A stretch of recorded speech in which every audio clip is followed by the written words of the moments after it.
Hey guys, welcome back to another video.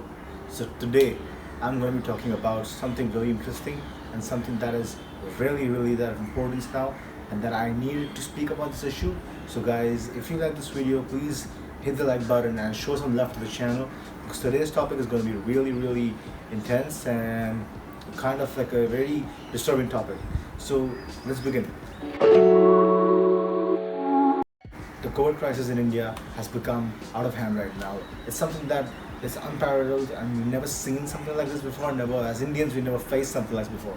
So today I'm going to talk about how the COVID crisis in India is, what the COVID crisis in India is, and how the Modi government has failed to deal with the COVID crisis in India. So let's begin. So, as you know, COVID, also known as coronavirus, also known as SARS coronavirus, started in the year 2019 in the month of November, December in Wuhan. I think all of us know the fact that it started in Wuhan, it came from China, and then after that, you know how the virus came to India, right? One of the students in Kerala got the virus and then started transmitting the virus throughout the country. Last year, the virus wasn't as fatal as it was deemed to be, and then people were just living their life thinking it's like a normal flu or cold, and then pay as much attention as they should have to the virus. And now this is the implication of the carelessness of the government and the people, because of the not so deemed fatal virus last year. So as you know, the virus started last year, came to different parts of the world, infected the whole world, and now it started as an epidemic and became a pandemic, and now is still a raging pandemic, still destroying lives and still causing deaths and fatalities all over the world. But why? Why is that happening? Let's go back to the history of coronavirus. As I spoke, came from China, and when it came from China, the symptoms were fluish, coldish, like you had a cold or something like a pneumonia type of infection, viral fever, and that was it. People were suffering because they couldn't breathe. They needed oxygen cylinders, and they couldn't breathe because of the fact that there was no oxygen in the body, and also the COVID in the body triggered different kinds of symptoms and other comorbidities. For example, people that were dying usually had different things like a kidney infection or heart disease or obesity or a lung infection, and they didn't die due to COVID, but COVID indirectly triggered those things and thus causing the death. So last year when COVID hit India, it was around March or February, March, when COVID became a huge thing in India. And I remember going to the gym one fine day, and I had my let's say my entrance exam for my MBA entrance exam a week later. So I go to the gym, and then there's these rumors that, oh, COVID's this, COVID that, masking, and we just need to wear masks and go out, and it's kind of dangerous, it's fatal, and there are these videos being leaked everywhere that people are dying. So it's kind of risky for all of us to think about, and we were all scared of it.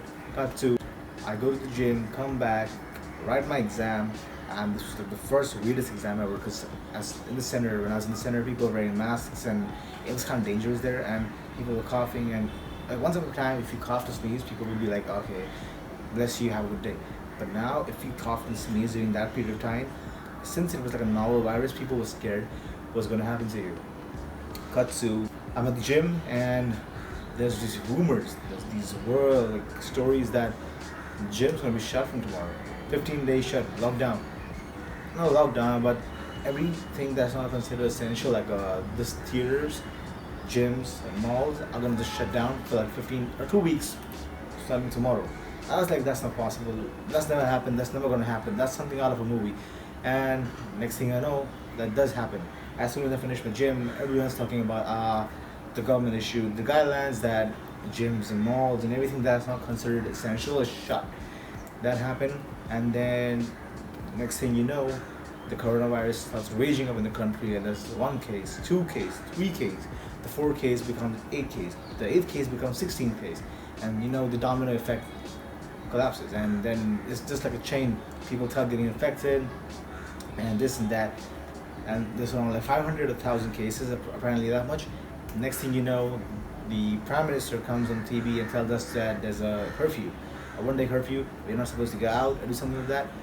We obey it, and the next thing you know, there's a 21-day lockdown.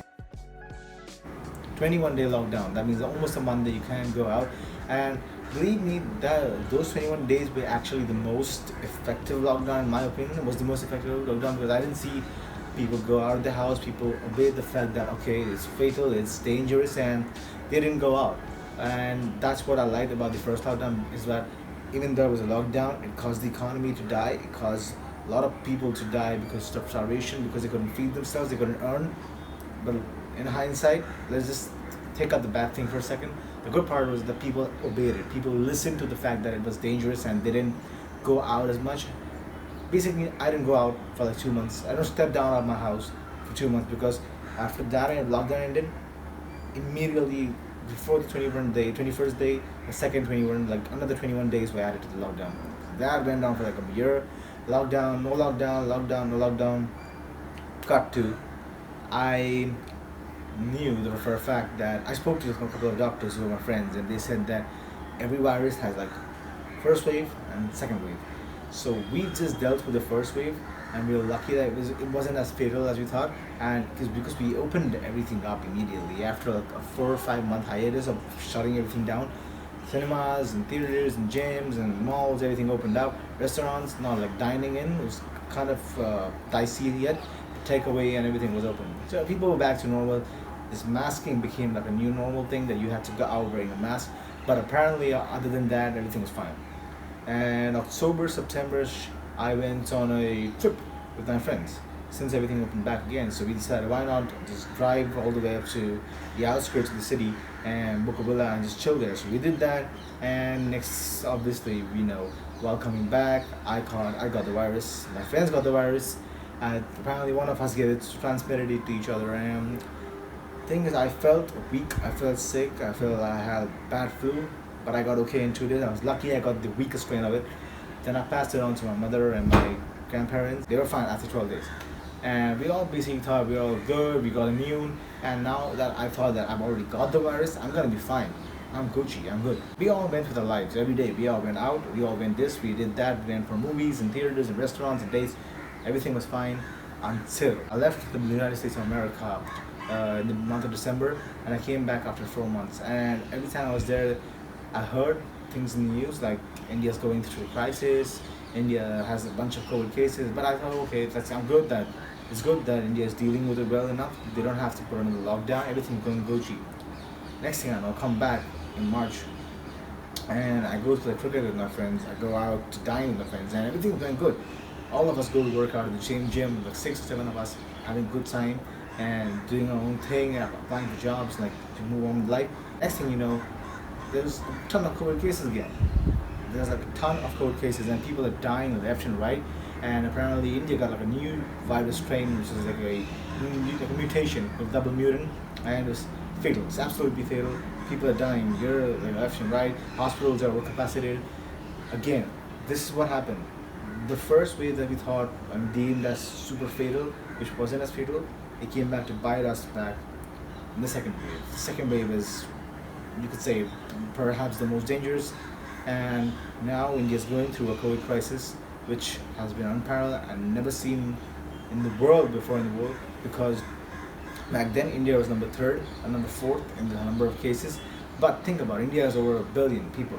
So in that aspect, sure, being in the third place is not even bad, because there are so many people that eventually just the numbers of the fact the country is going to add up. But, and we all thought of that in the same way. But things are getting bad when India started getting 200,000, 300,000 cases a day. 300,000 cases a day. That's a lot of cases, and people are dying every day. 2,000 people are dying, 1,000 people are dying due to the fact that there are no the infrastructure of the COVID hospitals, the infrastructure of the government, the system is just failing miserably. There are no oxygen cylinders, there are no remdesivir injections, there are no medicines, there are no facilities that the patient requires to survive, just because of the fact that India is a huge country and we are running out of it. We don't have facilities. So now I'll tell you the COVID crisis in India that's going on right now. COVID crisis in India, it's going out of hand right now. People are suffering a lot.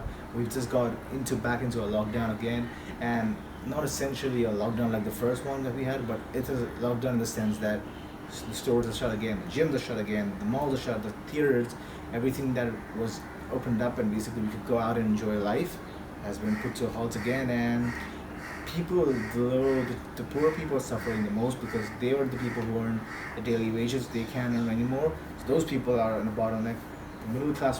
The middle class people, members of the middle class who ran to the stores, basically get like a 3 hour period, 7 to 11, a 4 hour period in the morning, so that they can go and sell whatever they want. But that's not enough to earn what they used to, right? So that's shut as well. Entire day offices are shut, everything's shut, theaters. So it's back to a lockdown again, but people are still going out. The problem is, now, let's get it straight. I believe the upset of coronavirus will happen when people understand that they need to figure out a way to, eradicate the virus and stay safe and just not do stupid shit. But the problem is that Indians, and in fact all over India and people in my city, they don't obey the fact that the government has issued some SOPs and they need to follow them, just in case, I don't know, even if there's an agenda behind the government, just in case, if we follow those SOPs, we will get cleared. But no, that's not happening. People are heading out of their houses without masks. People are heading out of their houses on their bike without a helmet, without a mask. They're just not giving two craps about the virus now, and which is causing a lot of people to get infected. And I understand you might say that masks don't help, masks don't are proved to not, they are not efficacy or efficient as they said. But the fact is that if we have been asked to do something, why not just do it? Why is he just so respect to the fact that we have been asked something, and since our country is suffering the most right now, at least obey the fact that there are other people who might die. So just take care of them. Next, the COVID crisis has become way out of hand. How people who are infected go in the hospital. First of all, the hospitals are capacitated. Second of all, there are no beds. And third, there are no medical facilities. People, let's just say you get the virus, you go into the hospital for a bed, you don't get a bed. You don't have a bed. You need to stay in your car. People are lying. People are sleeping in their cars, making their cars the bed, makeshift beds, and oxygen cylinders. They can't breathe, so they need oxygen. And oxygen cylinders are not limited. It's like 3 patients need to share 1 oxygen cylinder. How is that even possible? That's not. Imagine if I tell you that you gotta use the whole world's oxygen, your city's oxygen, the national oxygen for 30 minutes a day, and then you can't. You just have to hold your breath.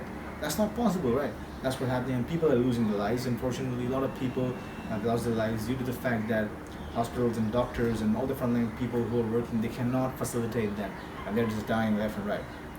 Now, let's talk about how the media and how the Modi government are ruining or have basically failed India as a country. Last year, when the virus happened and when everything was going turmoil, the government of India was just casual about it for the first few months, and then they issued the lockdown without considering anyone's life or impact. They might have thought, okay, why not? Let's get the virus under control. Back then, it was not even 1,000 cases in India. I think more or close to 1,000, but not too many. And they called for a lockdown, declared a lockdown. I don't understand why. First of all, that was a irresponsible move that destroyed the whole economy. And now, as soon as the lockdown ended, people were normal, back to normal, and now it's over 300,000 cases a day. That's when you should have put the lockdown, not in the first place, when there were less than 1,000 cases, which would have made more sense if you put the lockdown right now and cause the economy to flutter at once, rather than destroying the economy the course of 2020, and now again 2021, when we needed the economy the most right now. So the government of India was just careless, and then they failed the country, Modi government, because they didn't plan and they didn't care about the virus at all. They thought, wow, we dealt with it, we don't have to care about it again. But guess what? It's back with a bang, and it's dangerous right now. It's super dangerous. And if you guys are watching the video, I would suggest that please take care of yourself and your family. It's not a joke. So, the media and the Modi government are sort of like in cahoots with each other.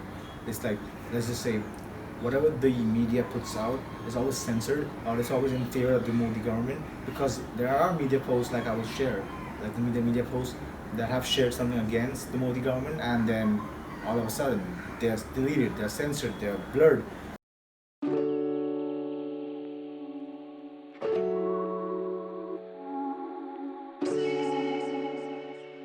And good posts that are not even directed towards the government, that are just looking at flaws that you can see. For example, people are dying on the street, people are burning alive, people are being cremated because they are in places to die, or whatever. A bunch of things people are being putting out tweets, and those things are being directed as called as misinformation and hate speech or anti-nationalism.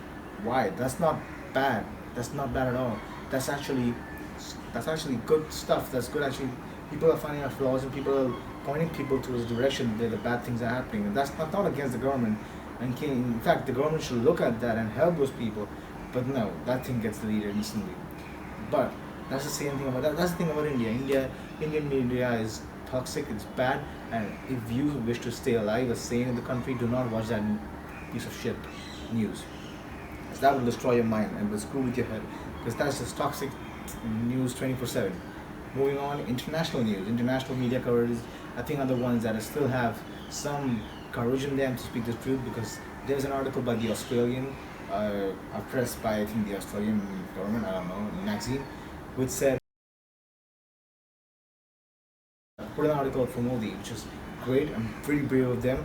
And the fact that they don't care about what's wrong is right, but they knew that fact that people in India are suffering and they need to put out good information. This is respect the fact. A lot of international journalists and people are putting on the fact that Modi has destroyed the country.